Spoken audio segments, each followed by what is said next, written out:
Hi, it's your girl B.FREE. We're going to talk about ways to save time and money. Now, today's subject matter is organizing. But before we get started, repeat after me. No hoarding allowed. No hoarding allowed. This is not an effort for you to get something in your house and keep it. So, it's okay to throw some things away. It's okay to give things away. But for the things that you do keep, I want to show you ways that you can actually use them. So the first rule of thumb is to start small. Even when you have a to-do list, every day you make your little list of things to do, it's a good idea to make it a short list because it becomes overwhelming. You're looking at it like, I'm not going to get any of this done. I might as well not start at all. So the same holds true when you're organizing in your home. Start with that one drawer. Start with that one cabinet, because when you look at all of it together, it just seems like way too much. And we're such an insatiable society. We have so much stuff. We're so blessed. We have so much stuff.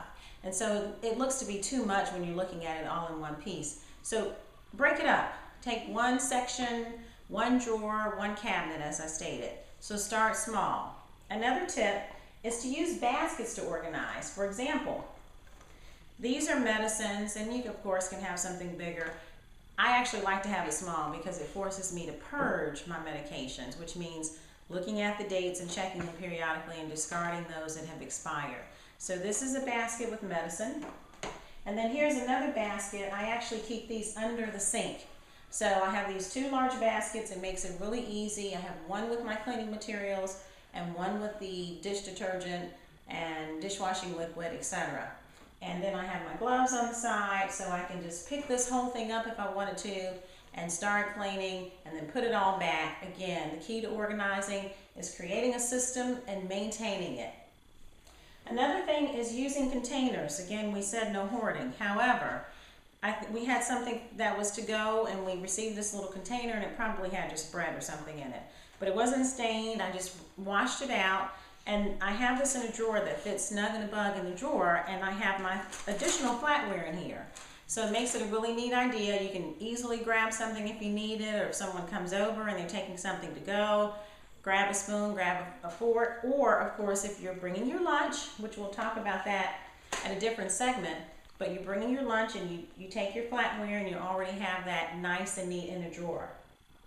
Now, another thing about organizing is to periodically go through your clothes, go through your children's things, and actually let me go back and say, your children should be going through their things. This should be a joint effort, and children should have age-appropriate work, and this is really not work, it's easy to do. You try on something and see if it fits. If it doesn't, you've got 3 stacks. One is charity, things you're going to give away. Another stack is things that you're going to keep. And the third stack is perhaps things that you're going to sell, either at a yard sale or consignment or Craigslist or eBay or what have you. So do that each time, maybe each season, or maybe what I do is each time that the kids are out on a break, that's the time that we go through their clothes, we go through the closet, and we make our 3 stacks. So that's a key to being organized and staying organized. Another tip is to place items in the same place or the same area. So the flatware is always in the same place, the condiments are always in the same place, the napkins are always in the same place, any nuts and bolts and pliers and scissors, they're always going to be in the same location.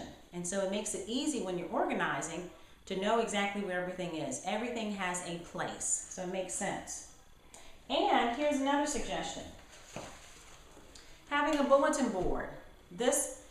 We all know that we periodically like to keep our children's pictures and artwork. We can't keep it all because, again, we said no hoarding allowed.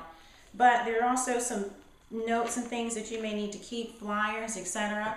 Well, I keep a bulletin board, and you just stick those things up there as well as a calendar, and I've got it in my washroom. So it's out of the way, it's not obtrusive, but you do have somewhere that you can just stick things quickly and also reference quickly. So it's really good to have a bulletin board. It can be a family board, whatever. You can put reminders up there, your grocery list, whatever works for you. But get a bulletin board. And the last point is, I have a general rule about no refrigerator magnets. And I know a lot of people out there are saying, oh, but you know, Johnny made this and Sally made that, and that's great.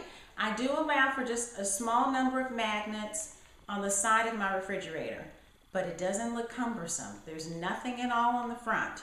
And so I don't have all of these magnets for every place I've been, and if that's what you do, that's fine too.